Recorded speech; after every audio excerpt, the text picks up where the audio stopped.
Many of us inherit our religious beliefs, or lack thereof, from our parents and families, lovingly thrusted into churches or places of worship before we can even read or write. While this indoctrination lays a foundation for spiritual growth, there comes a moment in every seeker's life when secondhand truth no longer satisfies. Through spiritual maturation, one begins to question whether their beliefs are truly their own or simply the echoes of others. History reveals that the books acclaimed to be written by God were, in truth, written by men. And when the sermons and scriptures that once inspired begin to feel like distant reflections of something deeper, a truth that no book, no priest, and no prophet can fully capture, the soul begins to stir. It starts to long for the light, curiously seek the truth, and endeavor to remember. To remember that it once knew something vast, radiant, and eternal. Something that cannot be contained in words. That memory is the essence of Gnosis, the knowing that comes not from belief, but from direct experience of the divine. Yet, even as the soul begins to awaken, it feels the pull of two opposing forces. On the one end, it is being pulled by Maya, the grand illusion that veils the true nature of reality. On the other hand, it is being pulled back to the source. In the East, Maya is the dream of form, sensation, and desire that keeps consciousness entangled in and gravitationally stuck to the temporal world.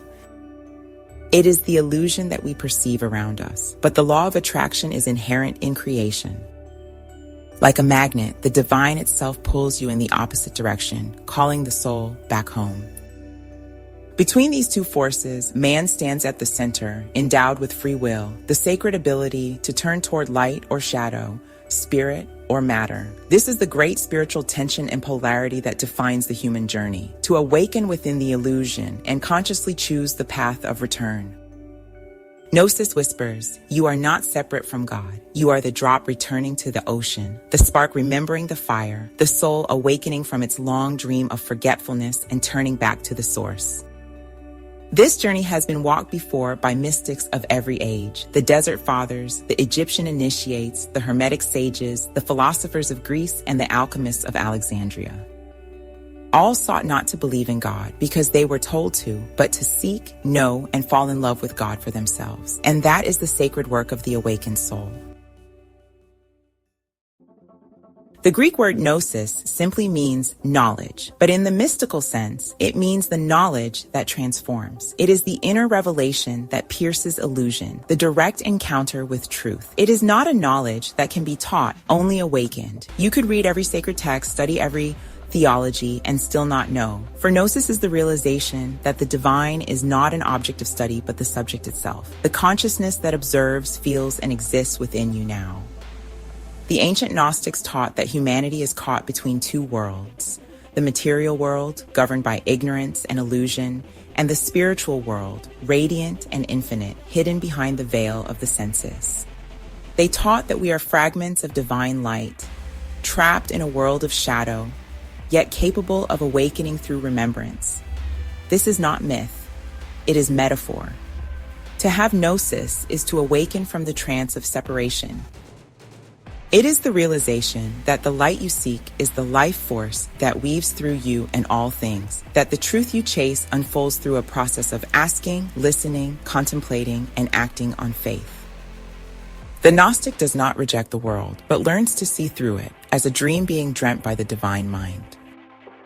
Plato hinted at this in his allegory of the cave, where humanity mistakes shadows on the wall for reality. The Gnostic chooses to turn around, climb out of the cave, and behold the source of the light for him or herself. Gnosis is that moment of turning back to the source. The moment when you no longer look outward for God, but you look inward and find eternity gazing back. To know God directly is to enter the stillness beyond thought. It is to pierce through the noise of belief, ritual, and doctrine, and touch the silent presence that is always there. God speaks in whispers. He does not roar with thunder, for he is incorporeal, pure, unweighted light. The philosopher Plotinus called this presence the One, the ineffable source from which all existence flows.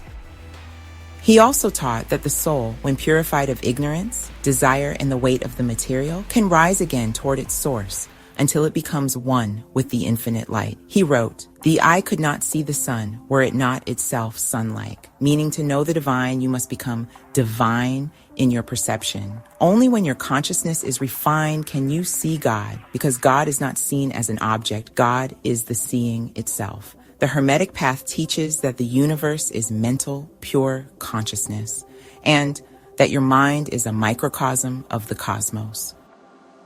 When you heal your inner world, your outer world begins to mirror that harmony. Everything you perceive is a reflection of your inner state. Thus, Gnosis is not found in escaping the world, but in transforming how you see it. The Hermeticist and the Gnostic both understood that knowing God is not about blind belief. It is about vibration, alignment, resonance, and communion. When you quiet the storm of the ego, you rise into harmony with the cosmic order. When your inner frequency matches that of the source, you begin to remember.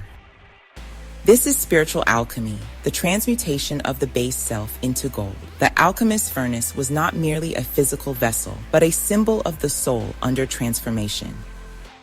Through contemplation and self-awareness, the lead of ignorance is refined into the gold of wisdom. This is why the ancient mystics practiced silence, meditation, and contemplation. They understood that divinity speaks not in words, but in wisps of light. And that light is within you, hidden beneath layers of identity, emotion, and fear. To know God for yourself is to clear the mirror of the heart until it reflects pure awareness. Then you realize there is no separation between knower and known.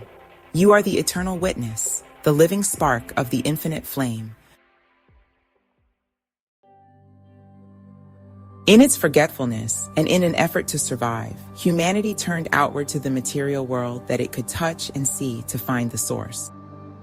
It built temples to what it could not see and codified mystery into religious dogma and organized hierarchical faith. It began to worship symbols instead of the truths they pointed to. Words of the messiahs and prophets alike became air, while good deeds became secondary, seeking for messiahs to come and rescue us from a place of misery. But what if the messiahs were meant to provide lessons and guidance on how to transform and transmute to save ourselves? In the Gospel of Thomas, Jesus said, "If you bring forth what is within you, what you bring forth will save you. If you do not bring forth what is within you, what you do not bring forth will destroy you." The early Gnostics saw this danger clearly. They taught that organized religion was valuable, but they warned that religion could imprison the spirit if taken literally and without discernment. Gnosis proclaims that the Savior is within, and the true temple of God is the awakened soul. The altar is the place where your individual soul rises up to meet God. This message was dangerous. It undermined the power of religious institutions built on control and hierarchy. So, Gnosticism was silenced and its texts hidden, its followers persecuted. Yet, truth cannot die. It only sleeps, waiting for the next age of awakening. When Carl Jung studied the Gnostic texts found at Nag Hammadi, he said he recognized in them the language of the soul. He wrote, "Gnosticism was the first attempt to give form to the inner experience of the self." Every soul must one day peel back the veil of dogma and step into that same direct experience to trade belief for knowing, obedience for understanding, and fear for remembrance. When you do, you realize that God was never outside of you. You realize the breadth of the all and that there are many paths back to Him. When you begin to know God directly, all outer labels dissolve. You no longer see separate religions and separate souls, but a single river flowing through many lands. Every scripture becomes a reflection of one truth filtered through time, culture, and perception. The mystic of any faith knows this. The Sufi calls it the beloved. The Hindu calls it Brahman. The Buddhist calls it nirvana. The Gnostic calls it the light. But all speak of the same source, the same boundless presence that dwells within all beings. The tragedy of history is that humanity mistook the forms for the essence. Wars were fought over the names of God, when all names were but vibrations of the same divine breath. To know God for yourself is to see through that illusion. It is to awaken to the unity that underlies all creation, where there is no Christian or Hindu, no believer or unbeliever, only consciousness unfolding in infinite diversity. Even the philosophers saw this. Spinoza wrote that God is the substance of all things. Einstein, centuries later, echoed him, saying, The most beautiful thing we can experience is the mysterious. It is the source of all true art and science. The Hermeticists believed that creation itself was an act of divine imagination, a dream of the one mind expressing itself through infinite forms. Every atom, every star, every heartbeat is an echo of the same consciousness. To know God, then, is to see the unity behind all diversity. This is Gnosis, to stand in awe before existence and see no separation between science and spirit, matter and mind, human and divine. To look into the eyes of another, a friend or enemy alike, and know you are seeing yourself. When you know God for yourself, you stop seeking the light and become it. You live not as a believer, but as a being of awareness, radiating the truth that all is one. The journey of Gnosis is the journey of return, from forgetfulness to remembrance, from separation to unity. It is not about rejecting religion, but transcending its limitations, contemplating the scriptures with discernment, and seeking truth within. It's about remembering that there are many paths back to the light, to the source of all things. Every religion and philosophical tradition offers a piece of the greater truth, a glimpse of the way home. Spiritual discernment is the art of separating the wheat from the chaff, recognizing what resonates with your soul and integrating those truths into your daily walk toward spirit. When you quiet the mind and open the heart, the walls of belief fall away. You begin to feel the infinite within your breath, your heartbeat, your awareness. You realize that the search was never about finding God. It was about remembering that you never left. The act of turning back to the source is the beginning. Staying the course can be difficult. But when we realize that we will never truly fulfill our desires on this earthly plane, then we will be drawn back to God by his sheer gravity. The mystics call this the great marriage. It is the union of the soul with the source. And in that union, there is no teacher, no student, no heaven, no earth. There is only oneness.